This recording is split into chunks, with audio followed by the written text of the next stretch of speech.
Hiya, so it's Gaz here from Moth Creaturae. I thought I'd do a quick update on the workshop, see how we're getting on. It's just started bloody raining when I'm outside, and the reason I'm outside is, I was going to show you this.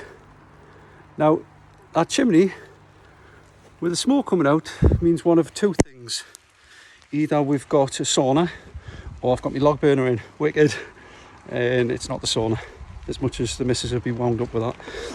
I thought I'd start from this side, from my neighbour's garden, because you'll see that I got all that awful outside of the workshop finished up, trimmed with the overlap fence, as you'll see there. Let's get in there quickly because it's chucking down with rain. It's awful.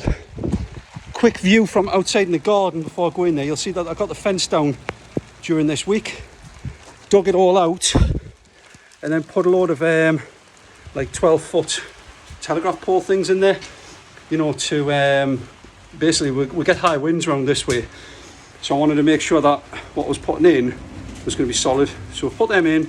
I've got some 4-foot panels which I'm reusing. A few weeks ago we did my neighbour's other fence, and we just used like kind of wire, like a typical farm type of thing, you know, telegraph poles, ash poles, and then the wire going between. So all the panels he had, we're reusing them. We're going to use them here in between our gardens. We'll get round to that at some point. It'll probably be in the next few days because the rain's just started. We're hoping for a dry day the day. But anyway, there's a minute and a half talking shit. Chickens have just went in there because it's chucking down with rain. There they are. Anyway, we're in the workshop now, and I'll give you a quick orientation. We'll put the light on. Got lights in here now. Right, so first things first, from the doorway, if you like, there we go. There's my little log burner, clear space, my workbench. There's little legs there hiding. Say hi. Hi. So he's in here to help. He's doing an apprenticeship in Sodall, and he's really good at it. Anyway, as we go around the workshop, you'll see the wooden battens that we were talking about in the other video. We've got them up. Like I mentioned in the previous videos, we've got like a usable space at this end for a workshop, but then I needed a place to store my materials, all the hardwoods, bits and pieces. Yeah, he's pointing up at the roof. I'll get on to that in a second. Hardwoods, metals, all this sort of stuff. So what I've done at the top end of me alleyway here, under the shelter, I've stored all my stuff neatly. I know where it is. It's not hiding like junk. It is usable stuff, and it's worth a lot of money. So it's not worth a lot of money as materials, but it's worth a lot of money when I finish my product. So it's in here, stored, not taking up any of the space in my workshop. Right, moving around, you'll see from my workshop side of things, I mentioned in the other video, I wanted to get things finished nicely, because as soon as I start using it, I'll not have time to do it. I got a bit bored and carried away with my branding iron, Moth Creaturae one. So I went round and I pretty much did like a Louis Vuitton-esque pattern on me sort of wood battens up here. Clearly the nicest thing in this workshop is me oven, like me stove, and this come the other week. I fitted it in the first day because when I arrived I bought it off a lovely geezer in Norwich way, Chris, and when it arrived it didn't know justice what he was telling us on the phone. It's absolutely immaculate. So I had to get it in the workshop this first day, because if the missus had seen it, she'd have kicked off, because it would have been going straight in the house. So it's in my workshop, and we'll make use with bloody logs on the floor in the house to keep warm. So I put the chimney through. It goes through relatively low, because it goes through my pig archers.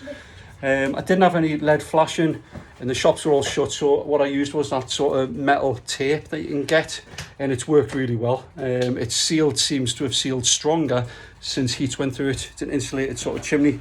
I've only used 2, because the chimney probably comes out a little bit higher than where I need it to, and it's got one of them witches hats on to stop the rain going in. But the chimney actually absorbs some of the heat and radiates it out. It's insulated.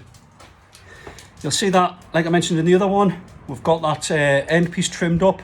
We used that template, we've got that finished, and then moving around just to make sure that we're safe. And we've got like a CO2 alarm.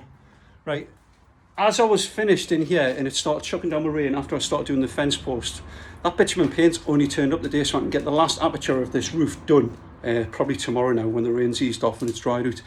So I can get that last aperture done. This will be nice and sealed. because I was under here and it is relatively dry when the rain's kicking off, I needed something to do. So I figured with a couple of scaffold boards I had left, I'd make a couple of shelves. And I made them pretty much as I make all my stuff, because I figured if anyone's going to see me bits and pieces that I make, why not put them up in my own workshop instead of just hiring any old shit up there. So here's one of my sort of scaffold boards that obviously I finish and I trim all by hand, and then I burn in, and then I sand off, burn in, sand off, and I just get that lovely effect on it. This hasn't even been finished with anything. It's not been finished with beeswax or oil or nothing. It just finished like that, nice and smooth. And obviously I brand it, and I make these, the sort of metal, the really mild steel shelving brackets. Got the first one done, and then I had another offcut. I made a dining room table some time ago, 8 foot by 3.5 foot. It's massive, it's like something off Game of Thrones. I've got a church pew behind it. In later videos I'll show you the kind of furniture that I've been making. But it was going to be slightly wider, and here was one of the offcuts of it. So I know this is 8 foot. One of the offcuts of it, which is, I think it's 7 inches wide, but 6 inches would be a usable surface, and then the 7th inch was like a tongue and groove that I'd made, so it would interlock with the next panels. We ended up not using it because it would have just been too wide, the table. So I trimmed off the tongue and groove effect that I routed into it, and we've ended up with this sort of 6 inch shelf, 6 inch deep shelf. Again, I've finished this one, the same as the other one, and then the brackets that I had made to a certain size to accommodate regular scaffold boards, I trimmed them down and then just re-welded them back together, to accommodate the narrower shelf. Again, finish with the Moth Creaturae brand. And then moving around, because I do like reusing stuff, and that is all the ethos of Moth Creaturae. Regardless what other people think, an item is not fit for the bin. It's useful, whether that's people, they've got uses, or whether that's materials, they've got uses. Nothing's fit for the bin. Beauty's in the eye of the beholder, they say. Anyway, when we moved into this cottage, there was a downstairs loo, modern living in really fucking old. It was 200 odd year old. It used to be a cider mill or something.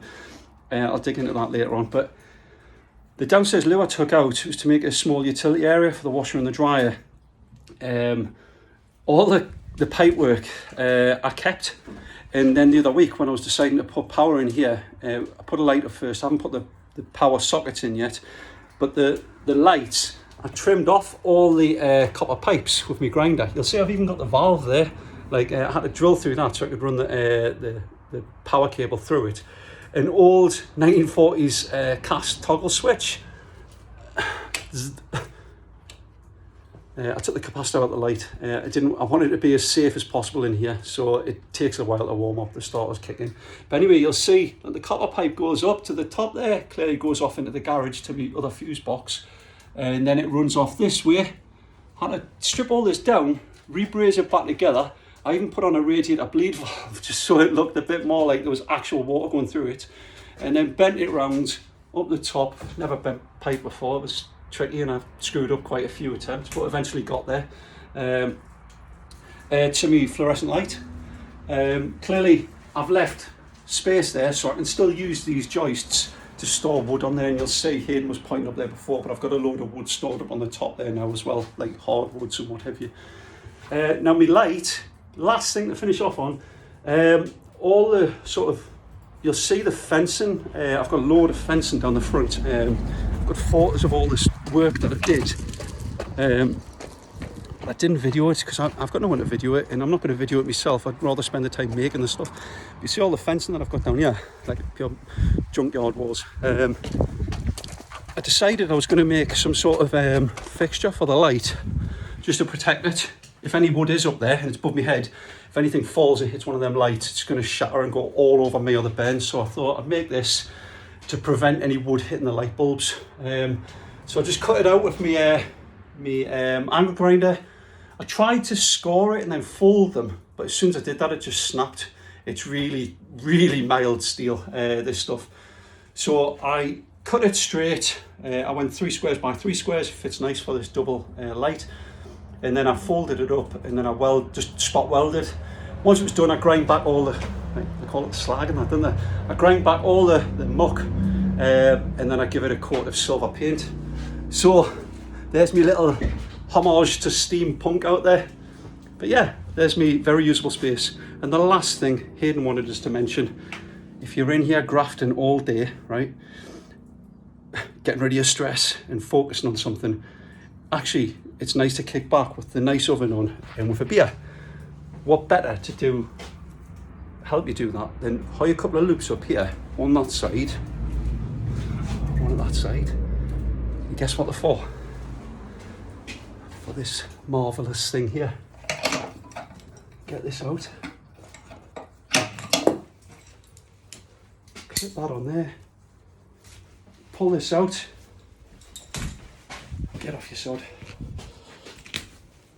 The thing is, it's not an expensive hammock, it's a net one, but it does the job great. Where's he went, my little helper?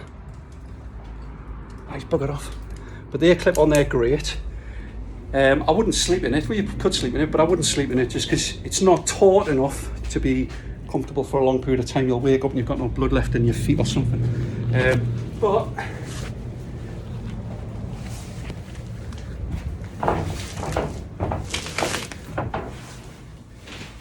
you'll see it's certainly comfortable enough to kick back with the fire on and have a scoop or two.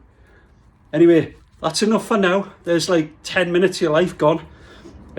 Please join us next time for another update, and hopefully we'll have some doors on or something, or I'll even start making products and showing you how to do it.